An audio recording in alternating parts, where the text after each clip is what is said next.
ഇപ്പോഴത്തെ കുട്ടികൾ നേരിടുന്ന ഏറ്റവും വലിയ പ്രശ്നം തോളത്ത് കൈവച്ചും കവിൾത്തടത്തിൽ ഒരു നുള്ളു കൊടുത്തുള്ള സ്നേഹോപദേശം നൽകാൻ ആളില്ല എന്നുള്ളതാണ് ഈ തലമുറ നേരിടുന്ന ഏറ്റവും വലിയ വെല്ലുവിളി. അതാണ്. അല്ലാണ്ട് ഇപ്പോഴത്തെ കുട്ടിയൊക്കെ എന്താ മോശം? കൊറോണ കാലത്ത് ആരാ സജീവമായിട്ടുണ്ടായിരുന്നു? PPT kit ആരിട്ടിന്? നമ്മൾ ആരെങ്കിലും നബിദിനത്തിന്റെ തലേന്ന് ഉറക്കോയിന്നിട്ട് പന്തൽ കിട്ടീന, ഡെക്കറേഷൻ കിട്ടീന, സമ്മാനം ആരാ പൊതിഞ്ഞന്? പ്രായമുള്ള ആരും മരിച്ചാല് കവർ ആരാ കുഴിക്കല്? നിപ്പ കാലത്ത് ആരാ ഈ സേവന പ്രവർത്തനം നടത്തിയത്? ഈ ഇൻസ്റ്റാ ടീം എന്നല്ലേ? അല്ലേ? അതെ.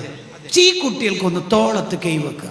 എന്താ പൊന്നോ, ഉപ്പ എത്ര കാലം മോനോട് പറയും. അങ്ങനെ ഒന്ന് സ്നേഹത്തോടൊന്ന് ഉപദേശിച്ച് നോക്കിയേ, ആ കുട്ടികൾ സ്വീകരിക്കും. ആ കുട്ടികൾ റിസൾട്ട് ഉണ്ടാവും. നമ്മളെപ്പോഴും ഈ സോഫ്റ്റ് കോർണറിൽ പറഞ്ഞു കൊടുക്കണം. ഉപദേശിച്ചാൽ വിപരീത ഫലമാണെങ്കിൽ തൽക്കാലം ആ ഉപദേശം ഹോൾഡ് ചെയ്യാം. എത്ര മഹാന്മാരുടെ ലൈഫിലുണ്ട് ഇപ്പം ആയിട്ടില്ല എന്ന് അവർ പറയല്. ഇപ്പം ആയിട്ടില്ല. ശിഷ്യന്മാർക്ക് ഇങ്ങനെ പിരിപിരി കയറും. ഉസ്താദ് പറയാത്തത് ആയിട്ടില്ല, സമയമാകുമ്പോൾ ഞാൻ പറഞ്ഞോളൂ. അങ്ങനെയാ.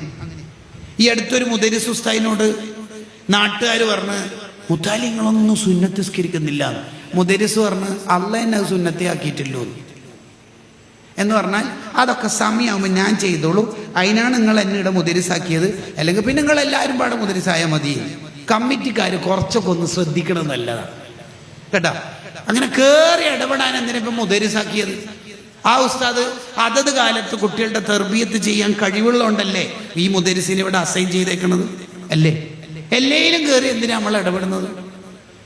എടുത്തുചാട്ടാണ് നമ്മുടെ പല പ്രശ്നത്തിനും കാരണം. ഇപ്പൊ ഒരു ചെക്കൻ്റെ പേര് നെരിയാണിക്ക് താഴെ ഉണ്ട്. അപ്പോൾ അവനോട് സംസാരിക്കുന്നു, നല്ലോണം തിന്നുന്നുണ്ടെന്ന്. ഇല്ല, ഞാനും ഇപ്പോൾ അധികം ഭക്ഷണമെല്ലാം കുറച്ച് ഡേറ്റ്. എന്ത് ഡേറ്റും വേറെ ഓരോ പാട്ടായി.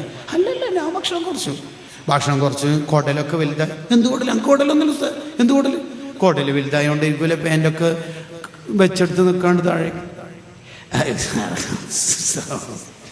അത്രയേ ഉള്ളൂ. ഈ കുറ്റപ്പെടുത്തൽ നിർത്തുന്ന ഒരു നാടായൊക്കെ എന്ത് രസമുണ്ടാവുക ആ നാട്ടിൽ ജീവിക്കാൻ തന്നെ. ഇല്ലെങ്കിൽ ചില പ്രായമുള്ളവർ വരുമ്പോൾ തന്നെ പിള്ളേർ എന്തെങ്കിലും ഒന്ന് പ്രതീക്ഷിക്കാം എന്ന അർത്ഥത്തിലെ കുട്ടികൾ കാണുന്ന തന്നെ. അതേസമയത്ത് ചില ആൾക്കാരെ കാണുമ്പോൾ അവർക്കൊരു പ്രശ്നമില്ലല്ലോ, അവരോട് ഭയങ്കര സ്നേഹമാണല്ലോ. എന്തുകൊണ്ട്? അവരെന്തെങ്കിലും സ്നേഹമുള്ളതേ പറയുള്ളൂ. അൽ അംറു ബിൽ മഅറൂഫ്, നല്ല രീതിയിൽ കൽപ്പിക്കണം, നല്ല രീതിയിൽ.